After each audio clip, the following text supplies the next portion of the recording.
Baldwin, fel da ni'n gwybod, ydy'r sir nawdd a mae pobl glen yr ardal o'n cwmpas ni heddiw yma. Chi'n bo hir fe fydd na seremoni agoriadol bwysig iawn a wedyn tan Dani wedyn ynde. Ond fel da chi'n gwybod, John Vaughan fan hyn, Beryl Vaughan ac Anwen Orodd, cadeirydd y sir. Mae yna dipyn o waith di bod yn mynd ymlaen yn does mewn sawl ardal yn y sir cyn heddiw yma. Do, mae wedi cychwyn, mewn onest, 2 blynedd yn ôl pan ddys ni dewis sy'n llywydd i gychwyn. Ond wedyn beth ni'n neud o rhannu'r sir wedi 6 rhanbarth a holi i awdarydd bech, i godi pres yn ei awdarydd nhw. Ond ti'n meddwl un o'r pethau gorau ydy mae sir wedi dod at ei gilydd fel un. A ni wedi dod yn ffrindiau hynod o de. Dim ots os ydych chi o Fachynlleth, o Lanfyllin, Llanidloes, Drenewydd neu Trallwng, un sir ydyn ni efo'n gilydd. A ydych chi bobl reit arbennig yn dydych chi? Wel, dwi'n meddwl bod ni, falle bod ni'n dweud ne, ond dyn ni'n pobl agos yn dyn ni, a dyn ni'n wrth i'n bodd yn cwmni'n gilydd, yn trio gwneud yn gorau yn gilydd. A mae'r pres wedi dŵad yn dda? Does gen i'n cyfanswm eto, ond mae wedi dod at ei gilydd yn hynod o dde. Mae pawb wedi gweithio mor weithgar. Dwi'n meddwl bod ni yna i gallu codi'n pafiliwn yn ieuenctid ni ar gyfer blwyddyn nesaf.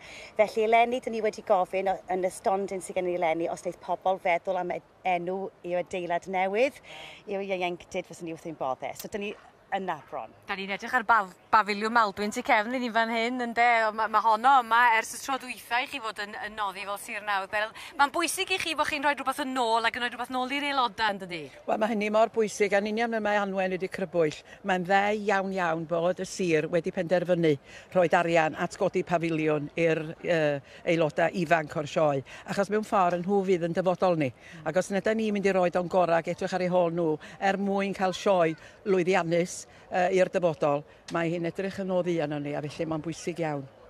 Y bore yma, mae llywydd y sir nawr, Tom Tudor, wedi rhoi dipyn o ddyletswydd, dipyn o fraint, fyswn ni'n dychmygu, John, i'r ddau ohonoch chi, i gyd agor y sioe. Dwi'n gwybod bod chi'n dîm da. Sut mae hwn yn mynd i weithio heddiw yma te?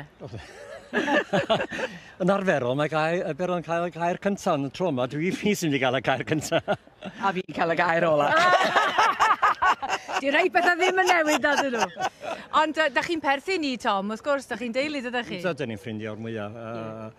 Ac wedi cael ei magu'n yr un ardal ac yn y blaen.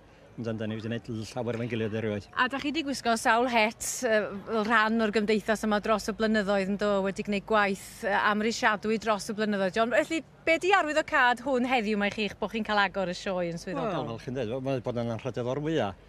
Heb i ddysgwyl, fo'n onest na, ac da ni'n cred o fraint mawr, ac yn mynd i mwynhau. Ie, a da chi'n mynd i ddeud gair, yn amlwg gair cynta'r gair ola. Os gennych chi rhyw neges, Beryl, da chi wedi bod, ydy'r olwynion wedi bod yn troi, be fydd hi'n ddeud heddiw yma? Wel, na, dwi ddim yn credu, ond dwi jyst yn meddwl bod ni eisiau hyrwyddo, a deud y gwir, wedi mi fod yn hollol onast, dwi yn camol y wesg, achos yn fannu dwi wedi bod yn stiwardio am 10 mlynedd ar 20 eleni, a dwi'n meddwl, chi'n gwybod, heb bobl fel chi ar cyfryngau sydd rhan fwyaf ar amser yn rhoi pethau positif, gwerth i'w gweld a darlledu nhw. Papur newydd hefyd, ac mae mor bwysig. Ac erbyn heddiw, ddim yn unig S4C sydd yma. Mae Countryfile, a mae Radio 4, a mae o mor bwysig. Mae BBC One, Wales, dwi'n gwybod, os am byd tebyg i'n sianel ni. Ond da chi'n modd, da ni eisiau mynd allan i'r byd ar 4 yn dyda ni. A dyma hi, mae'n sioe ora, sam dwywaith, y sioe ora yn y byd, yswn i ddweud. Wel efo, rhowch chi gychwyn go dda i'r sioe ora yn y byd. Mae'n braf yn gwrs ar ddechrau'r sioe dda i chi gyd ag Anwen hefyd, ag i bobl Sir Drefaldwyn. Pob hwyl i chi. Diolch yn fawr. Diolch.